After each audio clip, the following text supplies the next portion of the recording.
बैठकीमध्ये फक्त पराभूत नाही, विजयी उमेदवार पण होते, मी होतो ना बैठक.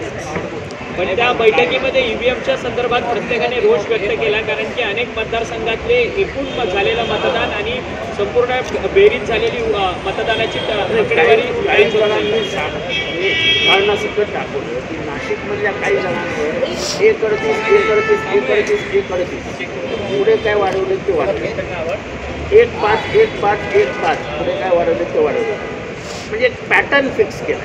त्या पॅटर्ननुसार मतदान झाले आणि जे बालेकिल्ले समजले जातात त्या बालेकिल्ल्यातच मतदानात फेरफार झाला. आणि मी हे आज बोलत नाही आहे, साहेबांसमोर सुद्धा सांगितलं की मी 2014च्या नंतर लगेच सांगितलं होतं आपल्याला EVM विरुद्ध लढावं लागेल. मी जिंकलो आहे तरी मी सांगतोय की EVM हा आपल्याला रशियाकडे घेऊन जाईल.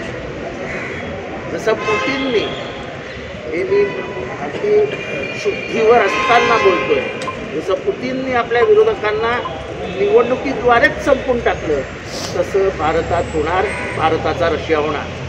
परंतु तुम्ही तर मार्जिन मोठा मी माझं मार्जिन बिर्जिन काय अर्थ नसतो, माझ्या मार्जिनला काय अर्थ नाही. बघा मी भारतातल्या 2 दहाड्या जिवंत असताना बघितल्या, तर काय स्वातंत्र्याचा लढा बघितला नाही, पण स्वातंत्र्याचाही लढा बघितला तर महात्मा गांधींनी मोठा जनभावना तयार केली. त्या जनभावनेला एक इमोशनल टच दिला की हा देश आपण स्वातंत्र्य केला पाहिजे, कारण का आपण स्वातंत्र्यच नाव, आपण गुलाम आहोत. आणि त्यांनी ती निवडणुकी त्यांनी ते पुढे नेलं. 1975 ते 77मध्ये जयप्रकाश नारायण यांनी विद्यार्थ्यांना हाताशी धरून पहिल्यांदा एक अधिकारशाही विरुद्ध आंदोलन केलं आणि नंतर ते आंदोलन इतकं पेटलं की त्या सरकारला जावं लागलं. नंतर 1989 साली विश्वनाथ प्रताप सिंग, याच्यात किती खरं होतं किती खोटं होतं बाजूला ठेवूया, एक जनांदोलन पेटवलं ते बोफोर्सच्या तोफांवरती आणि लोक हल्ली. ह्या देशातल्या लोकांना प्रकरण व्यवस्थित समजून सांगावं लागतं. आता पूर्वीची काही लोक राहिलेली नाहीत, लोकांना त्याग संघर्ष या गोष्टी फार कराव्याशा वाटत नाही. मला देशामध्ये एकमेव माणूस वाटतोय जो त्याग आणि संघर्षातूनच जन्माला आला आहे, त्या शरद पवार. आणि मी उघडपणाने बोलून दाखवलं, साहेब तुम्हाला यावेळेस जयप्रकाश नारायण यांची भूमिका घ्यावी लागेल, आपल्याला किंमत मोजावी लागली तरी चालेल, पण पाहिजे ती किंमत मोजू, पण ह्या देशाचा रशिया होऊ देऊ नका. विरोधी पक्षच अस्तित्वात नाही, विरोधी पक्षाला व्यवस्थितरित्या संपून टाकायचा हा जो काही प्लॅन दिसतोय, म्हणजे 2,40,000 चंद्रपूरची सीट निवडून येते 4 महिन्यापूर्वी आणि आता 2,40,000 कव्हर करून अजून 1 लाखांनी मागे जाते. एवढं असं काय घडलं? नांदेडची लोकसभा येते, विधानसभा सगळा खायचा जातो. आणि जसं मी सुरुवातीला सांगितलं पॅटर्न आहे, जिल्ह्यामध्ये पॅटर्न दिला आहे, एवढी मतं एवढी मतं एवढी मतं एवढी मतं. ठीक आहे, लोकशाही आहे आता, पण मी हे का बोलतो, मला बोलण्याचा अधिकार इच्छेसाठी आहे. मी पहिल्या दिवसापासून सांगतोय की EVMचा विरोध करा, बॅलेटवर या.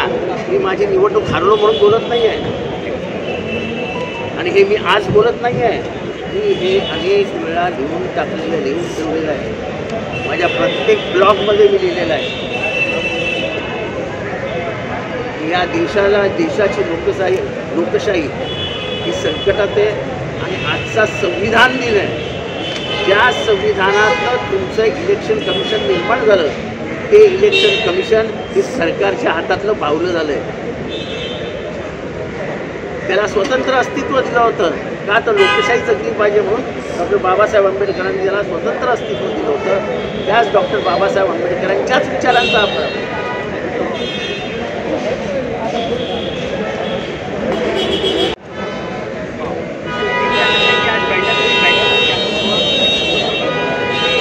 लगभग सभी उम्मीदवारों ने EVM के खिलाफ बहुत दिखाया और सबने कहा कि इसके खिलाफ एक आवाज़ उठनी चाहिए. हरियाणा लिया, जम्मू कश्मीर लिया, महाराष्ट्र लिया, झारखंड लिया, ताकि आपको शक ना है. क्या बोलेंगे, अरे झारखंड में तो जीते ना तुम ईवीएम पे।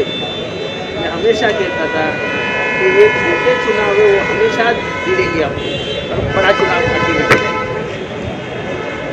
जब लोकसभा के पहले कर्नाटक वगैरह कुछ चुनाव हुए वो हम जीत लिए, हम भी हवा में चले गए। नहीं ईवीएम बराबर है ना। ईवीएम का इस्तेमाल लोगों को मूर्ख बनाने के लिए किया जाता है। यानी दाना डालो, कैंची लो, इधर से बड़ा हाथी मारो, थोड़ा सा दाना डालो, एक पंची उड़ा डालो और इधर से बड़ा हाथी खींच लो। अरे अमेरिका जैसे राष्ट्र में जो सबसे प्रगत है उधर आज भी बैलेट है, बैलेट। तुम अमेरिका से तो प्रगत नहीं हो ना। और उधर भी 7-7 दिन काउंटिंग चलता है, इसकी कोई बड़ी बात नहीं है कि इधर 7 दिन चलता है, 4 दिन चलता है।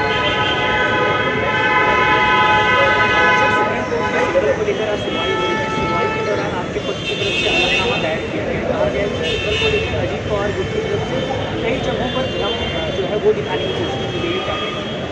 वो तो हमेशा करते हैं, वो हमेशा करते हैं, उसको क्या सुप्रीम कोर्ट भी कुछ करता नहीं है।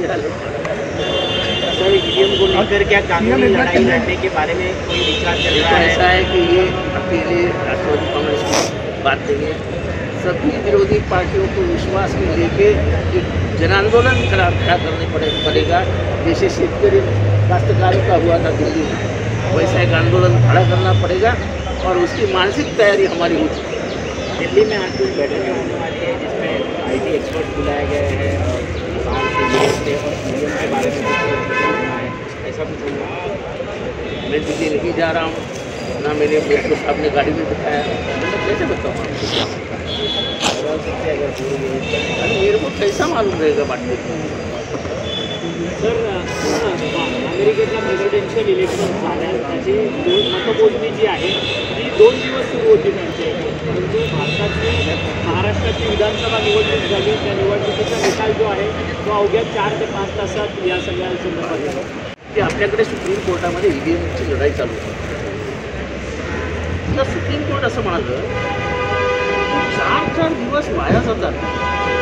वाया कसं जातात? त्या देशाची लोकशाही किती तर देश चुकेल, संविधान वाचेल आणि त्या सुप्रीम कोर्टचे जस्टिस बसतील. अमेरिकेमधलं एक मला निवडणूक आठवते, जवळजवळ 7 दिवस याची मोजणी चालू होती.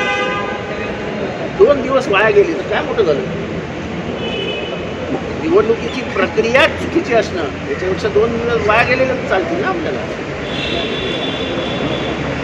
तर आता मुख्यमंत्री त्यांच्या पक्षामध्ये महायुतीमध्ये मुख्यमंत्री कोण होणार त्याच्यामध्ये सगळ्यात तेढ निर्माण झाली. आतापर्यंत आज 26 तारीख आहे. आज ऑफिशियली खरं तर कार्यकाळ संपलेला आहे मागच्या सरकार म्हणजे मागच्या संपूर्ण विधानसभेचा. आता दुसरी विधानसभा अस्तित्वात येण्याकरता मुख्यमंत्री अजून देखील ते निवडत नाही. तो त्यांच्या पक्षाचा प्रश्न आहे, त्याच्याशी आम्हाला काय करायचं? मुख्यमंत्रीपासून येतं नको, त्याच्याने आमच्या आयुष्यात परिवर्तन नाही. परंतु सातत्याने त्यांच्या याच्यामध्ये चढाओढ होते की एकनाथ शिंदे मुख्यमंत्री होणार की देवेंद्र फडणवीस होणार की अजितदादा होणार. मला बायको करायची आहे, मी बघायला जाऊ का? काय संबंध माझा? तुमची बायको तुम्ही सुद्धा. शिंदे ने आज अपना रिजाइन दे दिया है. उनको देना ही था ना. कार्यकाल ही खत्म हो गया. 26 तारीख है, अब कार्यकाल खत्म हो गया. चेहरा कौन होगा सीएम को? जिस तरह का विवाद मैं जाता हूँ, देख के आता हूँ चेहरा किसका अच्छा है वो आपको आके बताता हूँ. सर राजहार का सामना करना पड़ेगा. क्या मंथन की जरूरत है? क्या लोगों तक आप अपनी बात नहीं पहुँचा पाए? कहीं कोई कमी नजर आए? हम पहुँचा पाए लेकिन ईवीएम ने रोक. ठीक है, आज की मीटिंग में किस विषय पर ज़्यादा चर्चा? ईवीएम. बहुत गुस्सा है उम्मीदवार, और ये गुस्सा उम्मीदवार नहीं है, महाराष्ट्र की जनता बहुत व्यथित है कि ये क्या हो गया.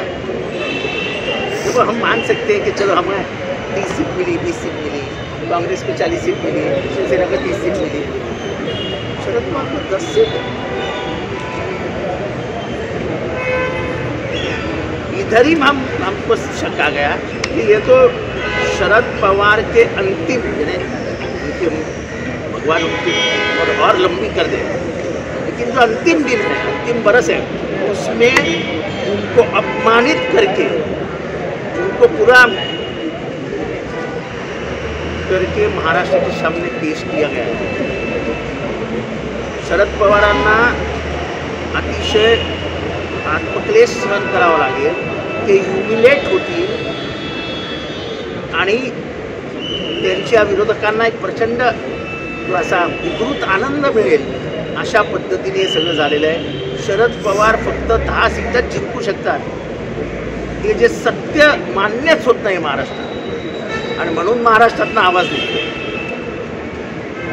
इथं जिंकलोय 97,000ने, मला काही फरक पडत नाही. 97,000ने जिंकलो असताना पण मी म्हणतो की आमच्या इथं हे लफडं आहे का. माझ्या विरोधातला उमेदवार होता, त्यांनी मिठाई आणून ठेवली होती, त्यांनी फटाके आणून ठेवले होते, त्यांनी ढोलताशा आणून ठेवले होते, सगळी तयारी करून ठेवली होती, आणि प्रत्येकाच्या तोंडात एकच होतं, आम्ही 13,000ने जिंकणार, आम्ही 13,000ने जिंकणार, आम्ही 13,000ने जिंकणार. झालं ते झालं, पण एवढा कॉन्फिडन्स येतो कुठनं. म्हणजे माझ्यासारख्या माणसाला 6व्या फेरीपर्यंत दुखदुख होत होतं, ते जरा म्हणजे काय कळायलाच मार्ग नाही. म्हणजे मी एक असा किस्सा ऐकला आहे की टी व्हीवर सांगू नये, पण एका उमेदवाराने एका सत्ताधारी पक्षाच्या वरिष्ठ नेत्याला फोन केला की मला 5 कोटी लागतील. तर त्या वरिष्ठ नेत्याने सांगितलं, अरे 5 कोटी ठेव घरात, तुझं काम झालेलं.